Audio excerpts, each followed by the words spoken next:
Hey guys, I'm Kent Davis. I am the Managing Director of Panama Equity Real Estate, and I've been living and working in Panama since 2007.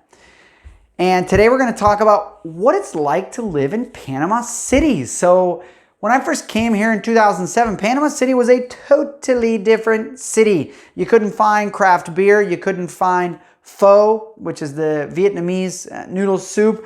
You did not have the ability to go jogging along the Pacific coast on the Cinta Costera. So Panama has come a long way. Panama City is very multicultural. You've got about 1.5 million people. In the downtown area, I would say about half of them are not originally from Panama. Now, that is a pretty restricted area. I would say about maybe a 7-kilometer radius from Avenida Balboa emanating towards Casco Viejo and Costa del Este.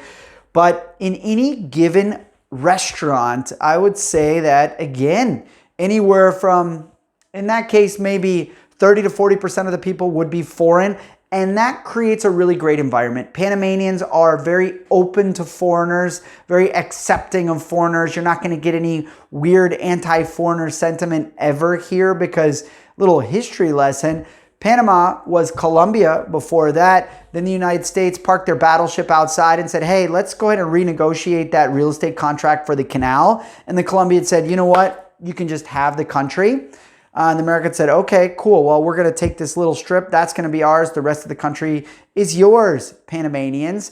So before that moment, there were Chinese immigrants, Jamaican and other Afro-Caribbean immigrants, Americans, even some Europeans who had passed through there on the gold rush. So the point is that Panamanians have been, from day one, very tolerant of foreigners. And that makes it a nice place to do business. That makes it an easy place to make friends.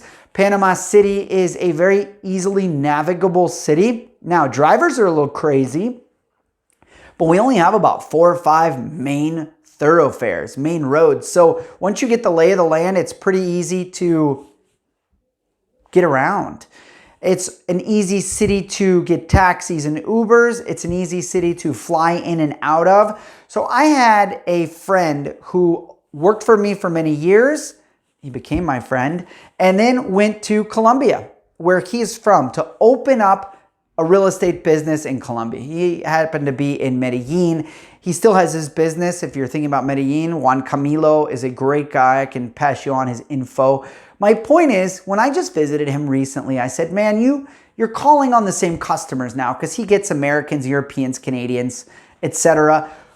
People are looking at Medellin. They're also looking at Panama. Why do they ultimately decide on Panama after seeing Medellin? Because Medellin, the temperature is very cool. You know, the city is very urban and modern, and it's bigger than Panama City. He says, I'll tell you a couple reasons.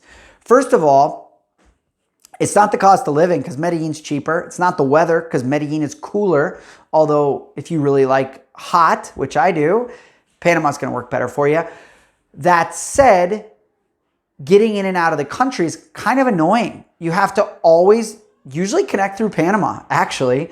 So you're never one stop away from your home country. That's a bit of a challenge for some people. Some people don't care about a layover or sort of a full day of travel, even from a place like Florida, whereas Panama to Florida is like 3.5 hours. But so that was one, is convenience, in and out. The other one was understanding the city. So when you're in Panama, particular Panama City, you need like a month to get acclimated and used to getting around. In Medellin, it's such a massive city, you never really feel until you've been there for, it's like New York, right? Maybe not as big population-wise, but it's big. So Panama's a small country and you get used to it pretty quickly. Same thing with Panama City, it's a small country. The other thing is safety. I mean, you know, unless you're in a crowd in Carnival and just like everybody is just tight in, you don't have to worry about keeping your wallet in your back pocket. It's generally a good practice to have it in your front pocket, I guess anywhere in the world. But in a place like Medellin, you don't want to do that. You have to think about having your cell phone out because it's still kind of dangerous. Now, most big cities are dangerous. Panama City has some dangerous components, but those were the three main points that he had told me of Medellin versus Panama, in particular Panama City, and I thought that might be relevant to share with you guys. So some other points about living in Panama City. Cost of living wise, grocery stores, depend on where you go. You know, they've got a new grocery store right around the corner from where we live called Justo y Bueno, which is inexpensive. Now, they're small stores. You're not going to get everything you need. You usually end up having to go to 1, 2, or 3 different places. But in general, Panama City is pretty inexpensive, but it depends on where you're coming from. It depends on what kind of specialty goods you are going to be consuming. Gluten-free, dairy-free, kind of expensive. Fresh produce, fresh fish, fresh locally produced food, very cheap. Getting around, transportation, Uber, pretty cheap. Movies, also pretty inexpensive. So, you know, Panama City, great place to live. We're going to be doing some neighborhood videos, so keep an eye out for those.